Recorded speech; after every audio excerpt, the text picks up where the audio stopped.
back here for the 2019 All-Star event, where we're jumping into the next leg of the 1v1 tournament. I am David Freak Turley, joined once again by my 1v1 cohort, Isaac Cummings Bentley. You know, you're always thanking everyone else for joining you, but I want to thank you for joining me. Oh, thanks so much. I think you're underappreciated.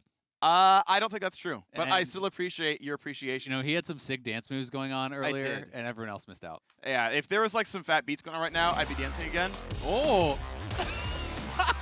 I love how this was this was unprompted. Production on point. Nailed it. All right, let's get into our first set of matchups to start the day. A rematch between superstar junglers as Tian faces off against Jankos, followed up by FLICKR versus Levi, with 5 more matches before we close this leg of the 1v1 tournament with Uzi versus Bang. Gonna be exciting. A lot of really good games here. We haven't had a ton of upsets overall. I think in most matches, the favorite has won, which so in 5v5 Summoner's Rift, I enjoy the upsets. Yep. In the 1v1s, I want to get to the hype matchups. Like, I actually want the favorites to win because I want to see the Shy versus Caps. I want to see Pabu. To me, he's a favorite as well, silver medalist from last year. Wasn't last year, though. No. Was it hype last year when he won? It was. Because he made the run, right? If he, like, beat FLICKR, then dropped, it was like, okay, well, that's nice, whatever, but, you know, on goes rookie. But the fact that he made it all the way up was actually pretty hype. So now I've got the expectations. Yeah, I mean, and we've had some really close ones. Yeah. I mean, Uzi was 1 auto away from actually getting knocked out in the first round, so it was pretty crazy. Jankos going to be looking for a little bit of a revenge against Tian, who, let's just say, got the better of him at Worlds. Yeah, it's kind of recently. Yeah. You might have seen it, World Finals. Not a very close matchup. No, it wasn't. Seconded only by G2 versus TL.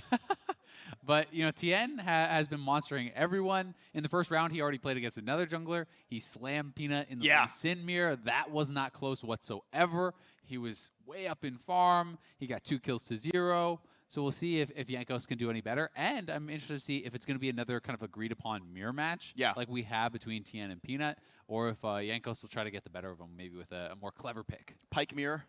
Pike mirror would be pretty hype. Braum mirror. Oof, don't want to see that. I don't want to see the zillion 1v1 no spells farm to 100. That was a couple years ago at All-Star. That was a disgrace. What about the Olaf mirror matchup? I think that would be I'd be hype with Olaf. You know, actually be really hype. What? I think is Kiana mirror matchup, because that would be fun. You know, that would be impressive for Jankos to want to run that back, because they played kind of both sides of that, and you know, Tian's Kiana was looking pretty beastly.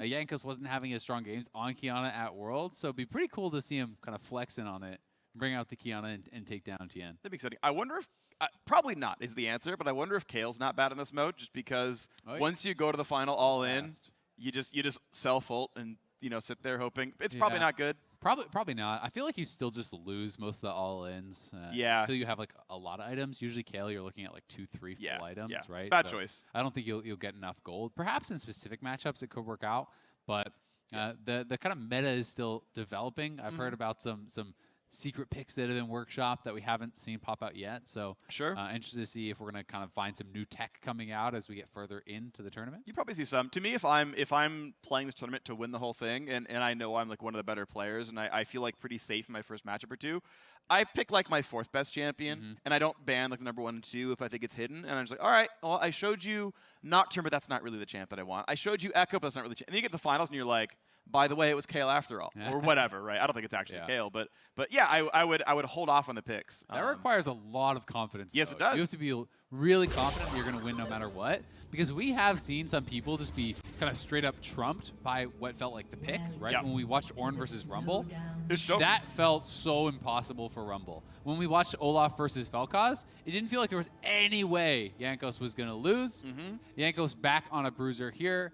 His Olaf was banned out. Tian's Lee Sin from the first matchup was banned out. So a lot of junglers banned.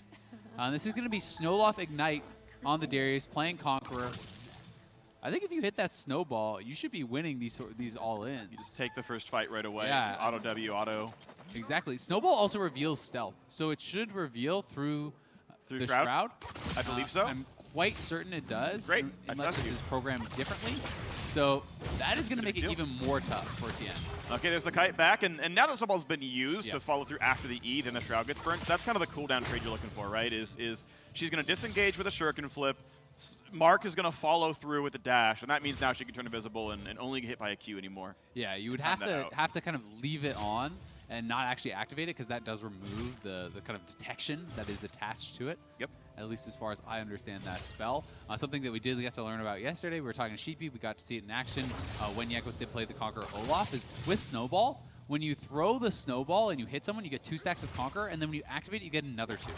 So auto plus W after that, you're 8-stack Conqueror for your Q. That means you only got 1 to go, and then suddenly you have the extra, all the extra stats, you get all the extra lifesteal. And you're gonna look for the Snowball, not gonna hit that one. And just gonna go for some early wave clear right now, but as soon as Tian can walk up, get the empowered autos, move on. First push is still gonna go to Jankos. Decent CS, 14 of 19. Decent amount here available though. Tian can pretty easily tie up the CS. Get really close in gold. First reset gonna go to the Darius. Important cannon, of course. And we're gonna have a pretty equal game state. Just desync resets. Yeah, so quick little recap on some of the changes. If you guys are just now tuning into 1v1s for the first time, there are a lot of differences this year. You can't win off CS. Cannons are worth a tremendous amount of gold. You get much more gold and experience. So you have this kind of ramped up game style. And at 7 minutes, the Ring of Fire will spawn, and that is actually going to kind of force conflict. If a turret hasn't been taken down before then, it goes sudden death, and you're kind of in this shrinking Ring of Fire like it was in Nexus Blitz, where you're forced to fight it out for that final kill. Yep, sudden death, 7 minutes in, that's when it's really going to come down to, and that's why we're seeing a lot more melee champions, and the Darius Akali 1v1 is going to be really hype. Kiting around, hoping to dodge the Qs, of course, getting outside of that blade ring is going to be important. But if Jankos can get the dunk, it's a pretty big deal. Yeah, so much of it is going to be about the maneuverability here that Tian does have available on the Akali. You know, as you said, you really want to make sure that you're either completely dodging the Darius Q, or that you're getting on the inside, so just the handle hits you. It does less damage. You don't get that heal coming out. So, you know, that's a tremendous difference in and all-in. And Akali with the Shuriken Flip plus the ultimate activations is going to have a lot of ways to either dodge that completely or to try to get inside it. Yeah, lots to watch for there.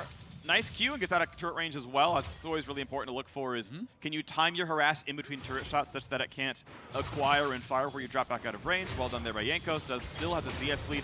That's going to be really good damage there as well. Actually forcing the barrier out of Tian.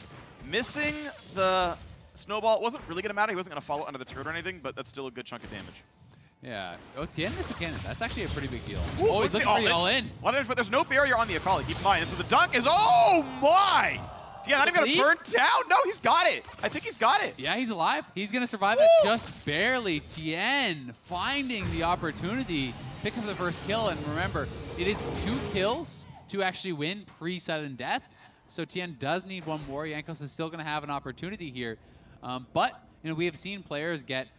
Depending on how well you farm and if you get kills and plates and so on, you can have anywhere between kind of 4 and 5K range in total gold by the time that last recall will come in. So Tian should have his full Gunblade completed by the time we actually get to that Ring of Fire, and that is going to be a massive power spike. So the fact that he's able to get a kill before that is a really big deal. Definitely important right here. Gets the 400 gold cash, of course, from the first blood there as well. And suddenly, it's looking like good items. Cutlass, double amp tome. Obviously, the Gunblade's going to be the build here. Yep. Black Cleaver is on the way up for Jankos. I do believe, money-wise, you should be able to finish. If you don't, at least if you don't go for boots and starting items, you can finish Triforce instead of going for the cheaper Black Cleaver option. I'm not sure if that's the better play. Obviously, Doran's helped your laning a lot, and they're very efficient items overall. So I don't know if it's like the wrong choice, but it is an inflection point, right, where you can choose to say, I'm going to go for the level 11 Triforce power spike. I feel like in a matchup like this, I would honestly rather see even a more defensive build. Like I think Hex Drinker and things like that are so important because as Darius, you want to extend the fight, right? You want to be able to last long enough to get 5 stacks and then dunk. If you are forced to use the ultimate before you get that 5 stacks and the true damage on your ultimate, it is so much weaker. Whereas Akali is trying to have this quick fight where she's bursting you down and knocking you out immediately. Right, so really front-loaded. Yeah, Darius is not quite that. You're right. I wonder if full tank Darius is just I feel like a checkmate matchup. matchup. In this 1v1. And I don't know if it is like that full-on checkmate. Sure. It would guarantee it. But the better matchup. I think it would give you a better shot at actually winning that.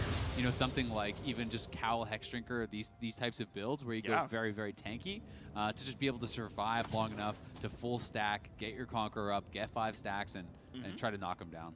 One about Tian actually picked up the blue trinket here. I don't think Jankos actually picked up one.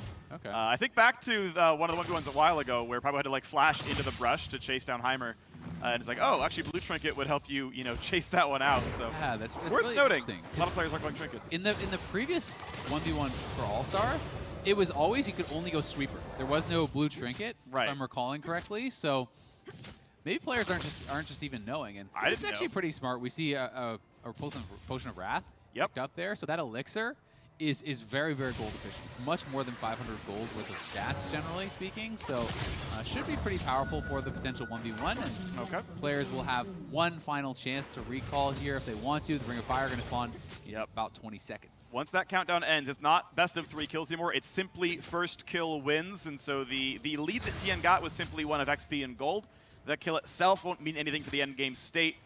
And as 10 seconds tick down, no longer time to reset. And we'll get into the final battle. Ranked world puts available. Gunblade done. Black Cleaver and the red Elixir. This is why you pop the Elixir, by the way, because it will last longer than sudden death itself. So pop the Elixir, Jankos. Elixir finally puts it down, missing some damage, but goes for the snowball. This is the fight that's going to end it all, and it's... Oh, we got it! It's enough for Jankos. The dunk was heavy enough. I can't believe he actually won that. It looked like Tian had killed him. It looked like he had won it. But Jankos just barely finishing him off with the dunk, the ignite. Tian not able to survive long enough, and Jankos found that window of opportunity to just force the fight immediately. I think Tian wanted to kind of slow play it a little bit more and wait till he had the proper setup, but Jankos able to find it here. Tian was just looking to kind of push in, looking for a bit of harass. But as he stepped forward here, Jankos lands the outside of the queue, and then notice how he saved the snowball till after Shroud was down. The snowball revealed Tian in stealth there, so he had to back up, and despite the fact that the Q did not hit on the outside, Jankos started the fight with a Q, so he was able to stack up to 5 stacks before that dunk went down, and that is why he was able to turn it around so heavily. That's a 5-stack true damage dunk. And Jankos playing the start of that fight perfectly, landing the outside of the queue, snowball save for the Shroud to reveal him, chases him down, finishes him off. Really well played. There's a minor point I want to bring up, which is if you buy the Elixir, just chug it immediately. It lasts 3 minutes. The game state does not go for 3 more minutes. And so the beginning of that trade was without Elixir on. Could have been even better. So he's missing 15 attack damage. He's missing 10% physical damage to champion Vamp for spells as well. So it's like, okay, in a world where he loses that fight by 50 health, which is totally possible, that difference would have been made by the Elixir. I want to point out, though, the Elixir that he bought in and of itself is probably the reason that he won the fight. So still credit where it's due for buying the item. It was incredibly close, and he did pop it before the fight ended, of course. Tian, got to be a bit annoyed with that one. He killed him early. He had the gold advantage, but, got caught by the outside of that queue, not expecting it to come down. And as we said earlier on, that's often what decides whether Darius wins a 1v1 or not. Can you hit with the outside of the queue? He did to start it. Got a big advantage. So FLICKR versus Levi, and I